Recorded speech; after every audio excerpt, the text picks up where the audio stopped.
आपके हवाले से, मोहम्मद अली दुरानी के हवाले से, सदर आरिफ अलवी के हवाले से कि आप लोग कोई ऐसा ब्रिज बनाने की कोशिश कर रहे हैं जो एस्टेब्लिशमेंट और इमरान खान और तहरीक इंसाफ के दरमियान दूरियां खत्म करे, ये मामलात बेहतरी की तरफ जाएं। जब वो खुद तैयार ना हो, मैंने बातचीत करनी है। जब आप अंदर बैठकर और बाहर से भी आप चैलेंज कर रहे हो लड़ने के लिए, तो फिर कौन सुलह करवा सकता है? मुझे आप बताएं। खुद चीफ ऑफ आर्मी स्टाफ ने, और मैं बड़ा ओपनली फ्रैंकली बात कर रहा हूँ, फिर इतनी मेहनत करके वही जब सबको पता है कि वही सामने आना है उन्होंने, तो फिर इस एक्सरसाइज से जाने के बजाय काकड़ की जगह उसको बिठा दें। बदस्ता कहता हूँ कि बहुत बड़े बड़े वो कारनामे कर रहे हैं, बहुत बड़ी बड़ी फैसले कर रहे हैं, क्या उनको नजर नहीं आ रहा कि ग्राउंड रियलिटी क्या है? सारी मेहनत के बाद अगर उन्हीं लोगों को लाकर बैठाना है जिनसे लोग खौफजदा हैं, तो फिर तो ना मईशत ठीक होगी आपकी, ना आपकी सिक्योरिटी ठीक होगी। अब मफादात की सियासत है यहाँ। मफादात ये कि वेस्टेड इंटरेस्ट, अपने अपने मफादात। दूल्हे को लाकर घोड़े पे बैठा दिया गया है, सेहरा पहना दिया गया है, नैरेटिव जो है वो बिल्ड कर दिया गया है, लेकिन घोड़े को पानी तक भी ले गए हैं, लेकिन अब उसको पानी पिला नहीं सक रहे। नहीं, मेरे वाले साहब का नाम क्यों आएगा? वो तो आपके वाले साहब के ऊपर इल्जाम भी लगता है जिन्होंने एक बड़ा अरसा डिक्टेटरशिप के तहत मुल्क चलाया, 11 साल हुकूमत की। क्या आप इलेक्शन के हक में है कि इलेक्शन होने चाहिए? और दूसरा ये कि आप इस वजह से कह रहे हैं कि अगर इन्होंने यही डमी हुकूमत लानी है नवाज शरीफ साहब की, तो फिर इलेक्शन नहीं होने चाहिए। यानी आज हो गई है तकरीबन 9 तारीख और 59 डेज रह गए इलेक्शंस में। तो 59 डेज में तो बिल्कुल मैदान साफ है, कुछ नजर ही नहीं आ रहा। 220 के करीब लोग हो चुके हैं ओवरऑल पाकिस्तान में।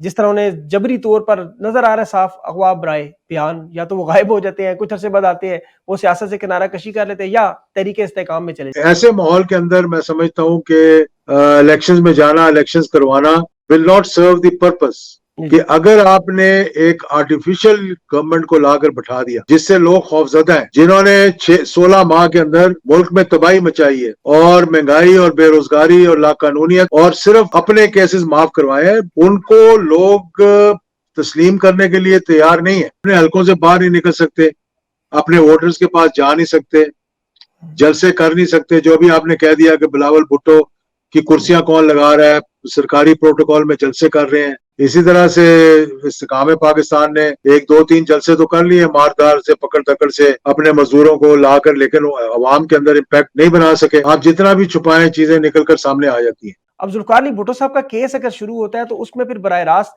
आपके वाले साहब का नाम भी आएगा, तो आप इस केस की तरफ से कोई डिफेंड करेंगे? बिस्मिल्लाहिर्रहमानिर्रहीम, अस्सलाम वालेकुम। मैं हूं सैबी काज़मी, आप देख रहे हैं फेसबुक और यूट्यूब। मेरे साथ इस वक्त एजाजुल हक साहब मौजूद हैं, पाकिस्तान के सीनियर सियासतदान हैं। आप जानते हैं एक बड़ा एक्सपोजर रखते हैं, एक तारीख जानते हैं पाकिस्तान के बारे में। अभी जो सिचुएशन ग्राउंड पर आपके सामने 8 फरवरी 2024 की इलेक्शन की तारीख तो अनाउंस होगी, लेकिन अभी तक पाकिस्तान में हर बंदे के ज़हन में ये शुकूक शुबहात मौजूद है कि क्या इलेक्शन 8 फरवरी को होंगे, और अगर होंगे तो क्या साफ और शफाफ होंगे? बल्ले का निशान बैलेट पेपर पर होगा? तहरीक इंसाफ इलेक्शन लड़ेगी? लेवल प्लेइंग फील्ड दी जाएगी?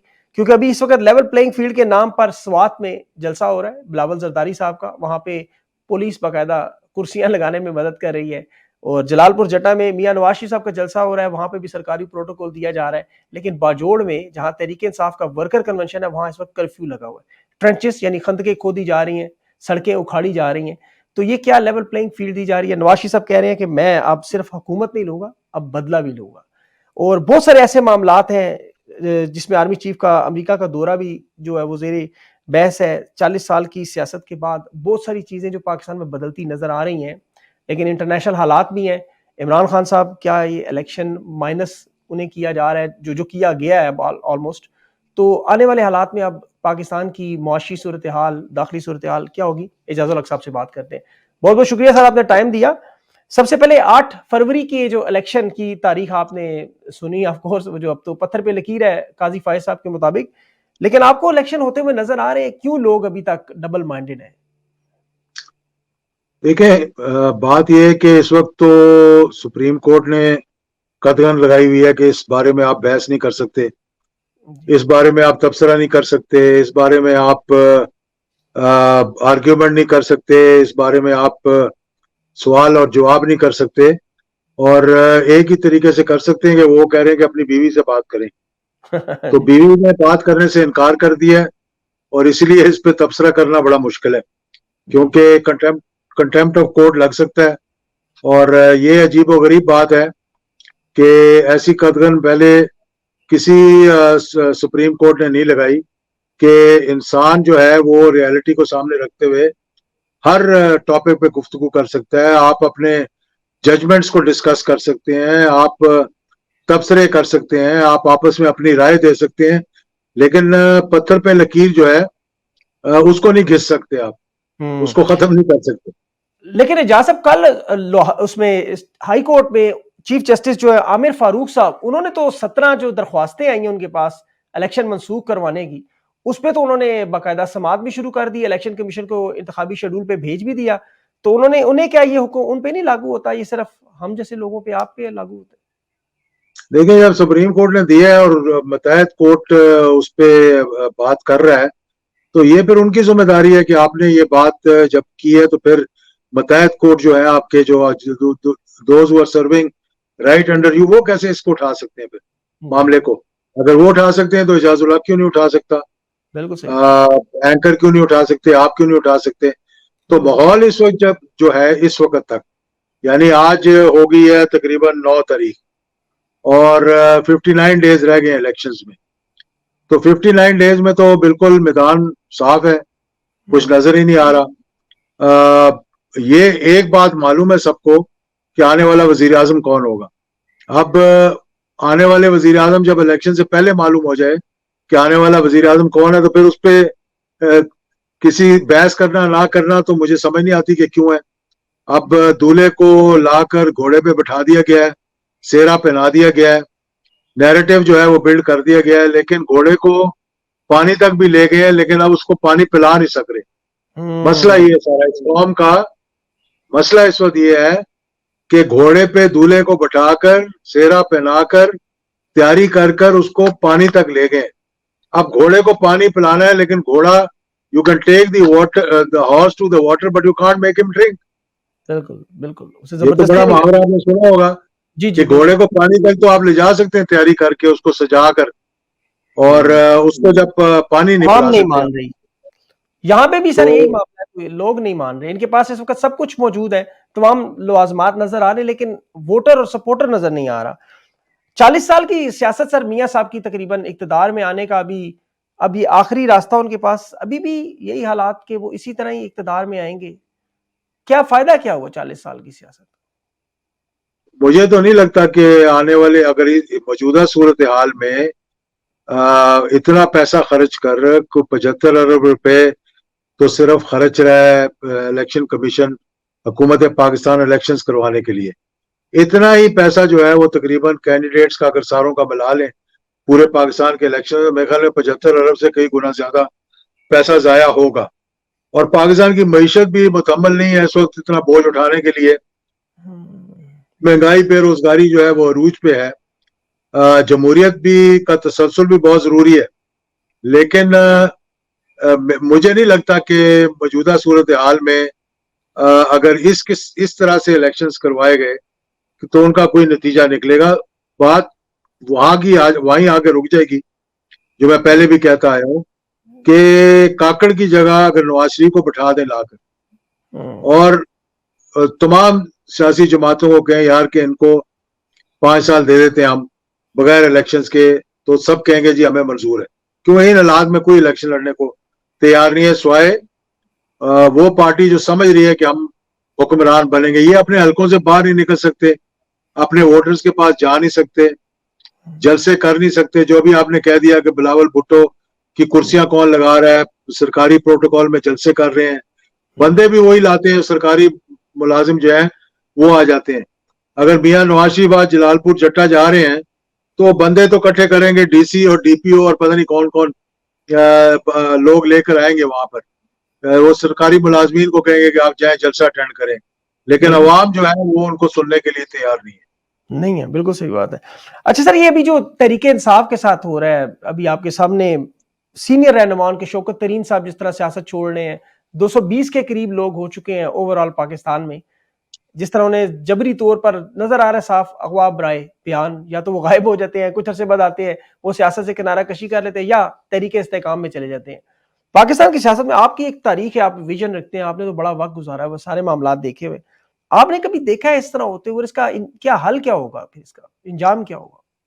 देखिए, पहली बात तो आपको डिफ्रेंशिएट करना पड़ेगा कि कौन सियासतदान है और कौन टेक्नोक्रेट है। शौकत तरीन साहब मेरे नजदीक मेरे भाई हैं, मेरे दोस्त हैं। हम बचपन में एक ही बस में, जीटीएस की बस में स्कूल जाते रहे हैं, यानी कि मुल्तान के अंदर। जब छोटे से थे वो, मेरे ख्याल में उस वक्त तीसरी चौथी जमात में हो गए या पांचवी छठी जमात में हो गए, और तब से मैं उनको जानता हूँ। नहीं चले, इनकी तो बात समझ आती है, टेक्नोक्रेट है, ये हो गए, हफीज शेख हो गए, इस तरह के लोगों का चले। लेकिन जो बाकी पार्टी के लोग हैं, जो आप देख रहे हैं, आप रोजाना अखबारात भी देखते हैं, टीवी भी देखते हैं, रोजाना की तादाद में एक मतलब पूरी लिस्ट है मेरे सामने, अगर वो गिनवाऊं, मतलब डॉक्टर शीरीन मजारी से लेके आप तक बहुत सारे लोग जो छोड़ के पार्टी तहरीक इंसाफ जो जा रहे हैं इस तरह। तो आपके ख्याल में इससे तहरीक इंसाफ खत्म हो जाएगी, टूट जाएगी, वो मतलब उनकी जीरो होगी मकबूलियत, इलेक्शन में वो नहीं? देखिए, तरीके इंसाफ से जा रहे हैं और इस्तेकाम पाकिस्तान में जा रहे हैं। कुछ लोग घरों में बैठ गए हैं जाकर के हम सियासत ही नहीं करेंगे। जी जी बिल्कुल। तो इसीलिए तो फिर आपने देख लिया कि ना, जो जो बनावटी जमातें होती हैं वो कभी अवाम के अंदर पेशरफ्त नहीं कर सकती। बिल्कुल। अखबारात के अंदर, मीडिया के अंदर एक पॉलिटिकल बयानियां बनाकर तो वो आ सकती हैं, लेकिन वो अपने आप को वो डिलीवर नहीं कर सकती।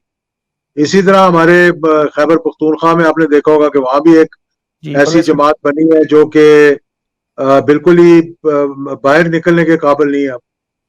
इसी तरह से इस्तेकाम पाकिस्तान ने एक दो तीन जलसे तो कर लिए मारदार से, पकड़ दकड़ से अपने मजदूरों को लाकर, लेकिन अवाम के अंदर इम्पैक्ट नहीं बना सके। इस वक्त तमाम सियासी जमातें जिन्होंने कॉम्प्रोमाइज किए हैं, जिन्होंने एनआरओ किए हैं, उनकी अभी पब्लिक के अंदर साख जो है वो नहीं रही। क्योंकि ये जमाना जो है अब सोशल मीडिया का जमाना है, बिल्कुल सही। खबरें लोगों तक पहुंच जाती हैं। आप जितना भी छुपाएं, चीजें निकलकर सामने आ जाती हैं।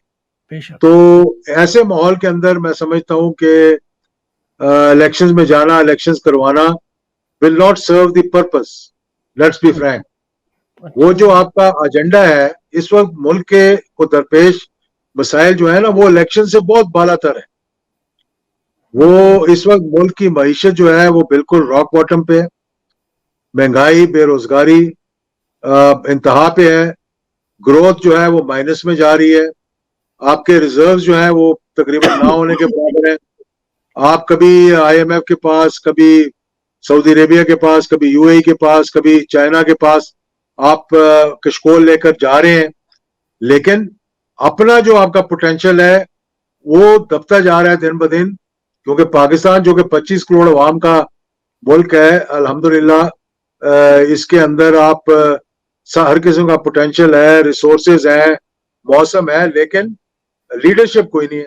कि जी। अगर आपने एक आर्टिफिशियल गवर्नमेंट को लाकर बैठा दिया जिससे लोग खौफजदा हैं, जिन्होंने 16 माह के अंदर मुल्क में तबाही मचाई है, और महंगाई और बेरोजगारी और लाकानूनियत, और सिर्फ अपने केसेस माफ करवाए हैं, उनको लोग तस्लीम करने के लिए तैयार नहीं है। और हम्म। इनको बिठाने का मतलब ये है कि जितनी मेहनत से हमारी इस्टेब्लिशमेंट ने, एसआईएफसी ने, खुद चीफ ऑफ आर्मी स्टाफ ने, और मैं बड़ा ओपनली फ्रैंकली बात कर रहा हूं कि जा जाकर और कंट्रोल करके थोड़ा सा डॉलर को कंट्रोल किया हुआ है। वरना जो आने वाले चौथी मर्तबा के वजीर आजम तो कहते थे 500 पे चला जाएगा जो हम्म। जो डॉलर है। तो जी जी। उसको जो कंट्रोल किया है, अब लोग और जो बिजनेस कम्युनिटी है, जो इंडस्ट्रियलिस्ट है, वो परेशान है। वो कहते हैं कि इस सारी मेहनत के बाद अगर उन्हीं लोगों को लाकर बैठाना है जिनसे लोग खौफजदा हैं, तो फिर तो ना मईशत ठीक होगी आपकी, ना आपकी सिक्योरिटी ठीक होगी, ना कोई मुल्क आपको इज्जत देगा। क्योंकि उन सबको पता है, बाहर के मुल्कों को, कि कौन कौन सा सियासतदान है, उसकी क्या रेपुटेशन है, उसके कहाँ पे बैंक अकाउंट्स हैं, उसने कैसे पैसा पाकिस्तान से मनी साइफन लॉन्ड्रिंग। आउट किया, और क्या क्या उसके जो बाहर उनकी जायदादें हैं, उसके बारे में सबको पता है। अमेरिका को भी पता है, बरतानिया को पता है, यूरो को भी पता है। तो इन लोगों की अब क्या इज्जत होगी जब ये जाएंगे उन मुल्कों के दौरों पे? बिल्कुल, आपने अच्छा बड़ी बड़ी नक्शा बड़ी तफसील से ये बताया, लेकिन यहाँ पे दो कंफ्यूजन थोड़ी सी क्रिएट होगी। क्या आप इलेक्शन के हक में है कि इलेक्शन होने चाहिए, और दूसरा ये कि आप इस वजह से कह रहे हैं कि अगर इन्होंने यही डमी हुकूमत लानी है नवाज शरीफ साहब की, तो फिर इलेक्शन नहीं होने चाहिए? तो ये थोड़ा क्लियर कर दें जरा। मैं कह रहा हूं कि अगर इतनी मेहनत करके वही, जब सबको पता है कि वही सामने आना है उन्होंने, तो जी फिर जी, इस एक्सरसाइज से जाने के बजाय काकड़ की जगह उसको बिठा दें। बिल्कुल सही, पैसे बचा ले, ठीक बिल्कुल है ना? सही कह रहे मैं तो नहीं कह रहा, आप देखें निगरान हुकूमतें 90 दिन के लिए होती है। हैं। जी जी, मोहतरम जनाब चीफ जस्टिस साहब से मैं 10 बदस्ता कहता हूं कि बहुत बड़े बड़े वो कारनामे कर रहे हैं, बहुत बड़ी बड़ी फैसले कर रहे हैं। क्या उनको नजर नहीं आ रहा कि ग्राउंड रियलिटी क्या है और नीचे के अदालतों में क्या हो रहा है? बिल्कुल। क्या उनको नजर नहीं आ रहा कि आइन क्या कहता है? हम्म, आपकी एक जब उनके दरख्वास्त पास भी, कोई उस पे जब सर मैं उनके पास आपको, कोई खत जी जब उनके अदालत, पास कोई खत जाता है तो वो कहते हैं कि हम आइन के मुताबिक काम कर रहे हैं। तो हम्म, क्या आइन के मुताबिक निगरान हुकूमतें आईनी है? बिल्कुल सही बात। इस आज पे अच्छा बता दें आपकी मुझे। दरख्वास्त है, उस पे आपसे मैंने तफसील से पूछना है अदालत के मुतालिक भी। अभी बड़ा अहम पिछले दिनों में आपके हवाले से, मोहम्मद अली दुरानी के हवाले से, सदर आरिफ अलवी के हवाले से, कि आप लोग कोई ऐसा ब्रिज बनाने की कोशिश कर रहे हैं जो इस्टेब्लिशमेंट और इमरान खान और तहरीक इंसाफ के दरमियान दूरियां खत्म करे, ये मामला बेहतरी की तरफ जाएं, कोई दरमियानी रास्ता निकले। तो उस पर कोई पेशरफ्त हुई या किसी तरफ से बराह रास्त उन्होंने इनकार कर दिया? क्या मामला क्या हुए इसमें? देखें, ये ऐसे ही है जैसे आप किसी सोए हुए बच्चे का मुंह चूमे जाके। अच्छा, यानी मैं और मोहम्मद अली दुरानी और आपके जो है आरिफ अलवी प्रेसिडेंट साहब, वो क्या कर सकते हैं जब वो खुद तैयार ना हो कि कौन तैयार मैंने नहीं? बातचीत करनी है। जब वो खुद तैयार ना हो मैंने बातचीत करनी है, जब आप अंदर बैठकर और बाहर से भी आप चैलेंज कर रहे हो लड़ने के लिए, तो फिर कौन सुलह करवा सकता है? मुझे आप बताएं। तो बात यह है कि ये ये कौन माजी तैयार की कौन देखे है? ना। थोड़ा सा बता दें, कौन तैयार कौन? प्रैक्टिकल देखें ना, प्रैक्टिकल बात देखें आप कि 1999 में जब कू हुआ तो नवाज शरीफ साहब उस वक्त वजीर आजम थे, उनको जब हटाया गया, लेकिन जिस दिन उन्होंने फैसला किया कि हाँ भाई अब मैंने निगोशिएट करना है, फिर उन्होंने अपने जो करीबी हैं उनको भगाया, उन्होंने बातचीत शुरू की और फिर जाकर मामला तय हुए। हम्म, फिर जाके मामला तय हुए ना, चाहे जो भी तय हुए, चाहे सऊदी अरेबिया चले गए, एक्साइल में चले गए, सही बात। अपना जान छुड़ा ली उन्होंने मामला से। और फिर जब वापस आए तो वो इस तरीके से आए कि एनआरओ के बाद, जी जी, कोंडालीसा राइस और मिसाके जमहूरियत और फिर जी जी पूरी। हाँ वो मतलब, वो तो मतलब हर हर सियासतदान जो नजरियाती नहीं है, हम्म, क्योंकि पाकिस्तान में नजरियाती सियासत दफन हो चुकी है, अब मुफादात की सियासत है यहाँ पे। हम्म, मुफादात ये कि वेस्टेड इंटरेस्ट, अपने अपने मुफादात, पाकिस्तान के मुफादात नहीं, पाकिस्तान की सिक्योरिटी के मुफादात नहीं, पाकिस्तान की इकोनॉमी के मुफादात नहीं, अपने अपने मुफादात। और हम्म, ये हुआ है 2006 की मिसाक जमहूरियत, चार्टर और डेमोक्रेसी के बाद। बिल्कुल सही क्योंकि बात। जब दो आइडियोलॉजी की जो जमातें, नजरियाती जमातें हैं, जो पोल्स अपार्ट हैं, जी जी, अगर वो खैर इकट्ठी फिर बैठ भी जाए, इत्तेहाद मिला, वो हाँ जब जी। इकट्ठी बैठ गई, तो अवाम ने कहा यार कि ये तो नजरियाती जमातें, हम तो इसके खिलाफ नजरियाती तौर पे थे, आज ये दोनों ही आपस में बैठ गए। और फिर उसका नतीजा क्या निकला एनआरओ का? बिल्कुल नतीजा सही। ये निकला कि बेनजीर ने नवाज शरीफ के कंधे पे रख के बंदूक चलाई और अबू धाबी आ गए तो कॉन्डोलीसा राइस के जरिए वो जनाब उस वक्त के डीजीआईएसआई और उस वक्त के सदर साहब के साथ बैठकर बातचीत कर रही थी। और नवाज शरीफ जो है वो पंखी झल रहे थे बैठे हुए कि यार मैंने मिसाके जमहूर, उसकी स्याही को, वो अभी अभी कुछ पूरा स्याही टाइम ही जो नहीं है लगता। उसकी, मतलब स्याही अभी तक उसकी जो है वो सूखी नहीं कुछ थी। नहीं, और वो उस सही पे पंखी झल रहे थे कि ये स्याही सूखे, और बेनजीर जो है उनसे निगोशिएट कर रही थी बैठी। सही बात है, इन्होंने वाकई ऐसी वारदात। अच्छा जाजुल साहब, आपने बड़ा वक्त, आपने 1978 का टाइम भी देखा, फिर उसके बाद 88 भी देखा, फिर उसके बाद आपने सारे अदवार आपको याद होंगे। जो अब मौजूदा सूरत हाल 2024 में चल रही है, इसमें अगर देखा जाए, जो माजी में हमने देखे फर्क आए काफी, हमने देखे इसमें आमरीत भी आई, जमहूरियत भी आई, बेनजीर भुट्टो भी इस दुनिया से रुखसत हुई, बड़े मामलात हुए। तो इन सब चीजों को अब आप क्या समझते हैं, इसका हल क्या है? इसका इसका क्या ये हम दोबारा बार बार उसी साइकिल को रिपीट करते रहें, 1971 की तरफ जाते रहेंगे, या आगे भी बढ़ेंगे, और किस तरफ इसका बढ़ेंगे? एक ही हल, इसका एक ही हल है, और ये बड़ा तल्ख हल है कि इसके लिए एक चार्टर ऑफ पाकिस्तान की जरूरत है। तमाम अदारों को, तमाम सियासतदानों को बैठकर अपनी अपनी गलतियों का अजाला करना पड़ेगा, अपनी अपनी गलतियों को तस्लीम करना पड़ेगा, लाइंस ड्रॉ करनी पड़ेंगी कि हमारी प्रायोरिटीज क्या है। जिस तरह की अब SIFC बना है और उसमें सिर्फ ये कहा गया है, उस पे बहुत सी लोग जो है वो उस पे इतराज भी कर रहे हैं, तनकीद उस पर कर रहे हैं। तनकीद भी कर रहे हैं, लेकिन उसका मकसद सिर्फ एक ही है कि जो इकोनॉमिक पॉलिसीज होंगी उनकी कंटिन्यूटी को क्या कहते हैं गारंटी किया जाएगा। जी जी। अगर ये मैं वैसे आ रहा हूँ मुश्किल में भी बाहर था से बिल्कुल। पाकिस्तान में पैसा लगाने के लिए, तो कल हुकूमत चेंज होके साथ ही मेरा पैसा नहीं डूब जाएगा, डूब जाएगा। क्योंकि पाकिस्तान की हुकूमतों पे लोगों को, पॉलिटिशियंस पे लोगों को एतमाद नहीं रहा। तो जब तक ये सारे बैठेंगे नहीं, लाइंस ड्रॉ नहीं करेंगे, ये बताएंगे नहीं कि अब देखे ना कन्फ्रंटेशन से क्या फायदा हुआ। और जो जुबान इस्तेमाल की पहले मियां नवाशी साहब ने इस्टेब्लिशमेंट के बारे में, आप जितनी मरतबा 4 मरतबा क्या आप 100 मरतबा बना दें किसी को प्राइम मिनिस्टर, पाकिस्तान वहीं का वहीं खड़ा रहेगा। बिल्कुल सही। अच्छा सर, अभी काजी फायज साहब ने जुल्फकार अली भुट्टो साहब का केस जो है उसकी समाअत मुकर्रर कर दी, जजेस भी, नो पैनल भी अनाउंस कर दिया। अब जुल्फकार अली भुट्टो साहब का केस अगर शुरू होता है तो उसमें फिर बराह रास्त आपके वाले साहब का नाम भी आएगा, तो आप इस केस की तरफ से कोई डिफेंड करेंगे, कोर्ट में जाएंगे, कुछ आपकी तरफ से कोई इस पे पेशरफ्त होगी, कोई रद्द अमल? नहीं, मेरे वाले साहब का नाम क्यों आएगा, वो तो एक अदालती फैसला था जो कि एक स्प्लिट डिसीजन आया, उसके बाद वो रिव्यू में गया। जी। तो कोई आप केस ऐसा नहीं है जो कि रिव्यू में गया, और यूनानिमस रिव्यू था। जिन लोगों ने स्प्लिट डिसीजन दिया था, जो उसके हक में नहीं थे फांसी के, रिव्यू में एवरीबडी वाज यूनानिमस। रिव्यू में जी। रिव्यू में तो आप केस को कैसे खोल सकते हैं?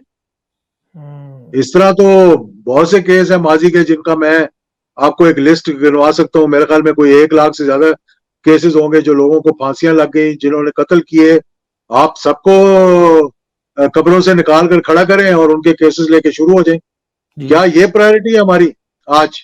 बिल्कुल सही। इन्होंने क्या मुशर्रफ का केस मुझे भी, बताए ना, परवेज मुशर्रफ। अदालतें अदालतें अपने आप को मतलब नीचा दिखा रही हैं कि हमारे जो अदालती फैसले थे वो गलत थे।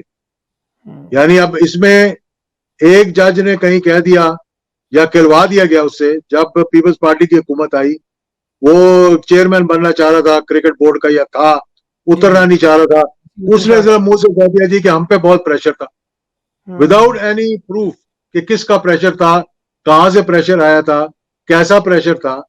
एक ओपन ट्रायल हुआ था, दुनिया की प्रेस उसको देख रही थी, और फैसला आ गया। और फिर क्या हुआ, जिन जजेस ने मुखालिफ फैसला दिया था, वो नहीं चाह रहे थे कि जुल्फकार अली भुट्टो साहब को फांसी लगे।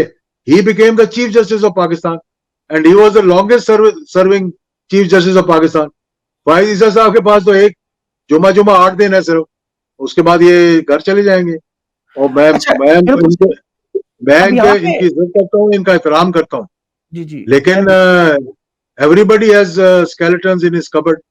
बिल्कुल सही। मतलब कोई खुलवा सकता है उन स्केलेटन्स को, किसी के पास इतनी ताकत है कि वो स्केलेटन्स बाहर नहीं आ सकते। बिल्कुल सही। अब यहीं पे सर उन्होंने मुशर्रफ साहब का केस भी स्टार्ट करने की कोशिश की है और बहुत सारे माजी के केसेस, लेकिन यहां पर इमरान खान का एक केस चल रहा है, साइफर केस, जिस पे सजाए मौत, आपको पता है, साबिक वजीर आजम की उसमें शामिल है। और इमरान खान ने खत लिखा, उसमें 77 पेजेस के साथ सबूत लगा के दिए कि ये सब कुछ हो रहा है, इस पे आप नोटिस लें। उन्होंने कहा ये सब कुछ मैं नहीं ले सकता क्योंकि ये बराह रास्त मेरी तक नहीं आया, वकील ने पता नहीं इस पे लिखा हुआ, ये येलो रंग का है और ये हमें अप्रोच किया गया, तो हम इसे नहीं सुन सकते। तो इन सेलेक्टिव जस्टिस क्यों करते हैं? ये तो अब उन्हीं को मालूम होगा क्यों करते हैं। मैं तो, मेरे तो पर जलते हैं बात करते हुए, मैं तो बड़ी बिल्कुल इज्जत सही। करता हूँ उनका, नहीं एहतराम बिल्कुल सर, करता हूँ। तो हम भी करते मैं हैं तो बिल्कुल। अभी अभी अभी रिव्यू में गया हुआ था, तो मेरे हक में उन्होंने जी जी। फैसला दिया, मैं इसलिए बड़ा कहता हूँ, लेकिन उन्होंने जो रिमार्क्स दिए हाँ वो जी। बहुत ही, it was below the belt. और वे बिलो। एक चीफ जस्टिस ऑफ पाकिस्तान को ये जेब नहीं देता कि he should be giving statements for the consumption of TV. यानी मतलब कि वो पट्टियों के लिए बयान हाँ, देते हैं। फिक्र अच्छा, के लिए मैं तो थे। उनको सदर नहीं हाँ, मानता, मैं तो उनको ये नहीं करता, मैं तो उनको वो नहीं कर। भाई आप सदर, आप माने या ना माने, वो सदर थे। 11 साल तक he was the president of Pakistan, और आइन के अंदर 8वीं तरमीम है। तो फिर फाइज ईसा साहब को कहें कि आइन भी खोल दे पाकिस्तान का, 8वीं बिल्कुल सही तरमीम को बात। भी खत्म कर दे। नहीं, मतलब उनके ये साथ बहुत चीजें हो सकती है ना इस तरह। तो 18वीं उनका तरमीम रवैया, को खत्म नहीं करेंगे, लेकिन बाकियों के बारे में बात करेंगे। बिल्कुल उनका रवैया आपके साथ, शेख रशीद के साथ, ये बड़ा वाकई इनका। और अक्सर पुलिस वालों के साथ वो बिलो द बेल्ट वाकई हिट करते हैं। अच्छा, अभी सर ओवरऑल आपने एक बड़ी इंटरेस्टिंग बात की। एक तरफ आपके वाले साहब के ऊपर इल्जाम भी लगता है जिन्होंने एक बड़ा अरसा डिक्टेटरशिप के तहत मुल्क चलाया, 11 साल हुकूमत की, लेकिन आपका स्टांस जो है वो बड़ा डेमोक्रेटिक है, बड़ा पॉलिटिकल है। तो इन दोनों चीजों में डिफरेंस इतना ज्यादा कैसे है? अयूब खान साहब के देखें नवासे, उन्हें भी काजी साहब ने कहा काफी उम्र अयूब साहब को, लेकिन वो अब पीटीआई के जनरल सेक्रेटरी भी हैं। तो ये इतना बड़ा डिफरेंस कैसे आता है? लोग समझने से अक्सर औकात कंफ्यूज होते हैं। मतलब डिफरेंस कोई भी नहीं आता। He was the president of Pakistan, he was a martial law administrator, इसमें तो कोई शक नहीं है ना। जी तो इसमें तो nobody can challenge that, I am not challenging that. लेकिन under the circumstances that he took over, वो सबके सामने है। 1985 में पाकिस्तान की तारीख के बेहतरीन इलेक्शंस हुए, लोकल बॉडीज के इलेक्शन। पाकिस्तान तरक्की के हवाले से उस दौर में महंगाई नहीं हुई, बेरोजगारी नहीं हुई, लाकानूनियत नहीं हुई, एक सुपर ताकत को शिकस्त दी गई उसी दौरान। और लोग कहते हैं, कोई कहता है जी अमेरिका की जंग थी, कोई फलाने की जंग थी। 2 साल तक तो वो निहत्ते लड़ रहे थे और लड़ते रहे, और एक सुपर ताकत को वापस भेज दिया, फिर दूसरी सुपर ताकत को वापस भेज दिया उन्होंने। ये था। और पाकिस्तान, मैं आज भी ये कहता हूं कि जुल्फिकार अली भुट्टो साहब ने एक छोटी सी लेबोरेटरी के अंदर वो शुरू किया। ये जो बातें कहते हैं ना, मैंने शुरू किया और मैंने जो है उसको फिर ब्लास्ट किया, न्यूक्लियर एक्सपेरिमेंट किया। जी जी ये अफगान मुजाहिदीन की महरूम मिन्नत है कि उस दौरान, क्योंकि Pakistan was in the front line state, उसकी आड़ में पाकिस्तान न्यूक्लियर बना, उसकी आड़ में कोल्ड टेस्ट हुआ। Doctor Qadeer Khan is on record. जी आज पाकिस्तान जो नाकाबिले तस्खीर है, it is because of general Zia ul Haq शहीद, इट इज जी। बिकॉज ऑफ द जिहाद अफगानिस्तान।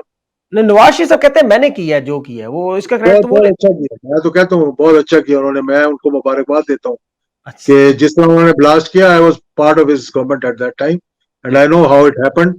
उसको उस पर बात करने की अब कोई जरूरत जी नहीं। जी। तो बिल्कुल पुराना माजी, बिल्कुल सही बात है।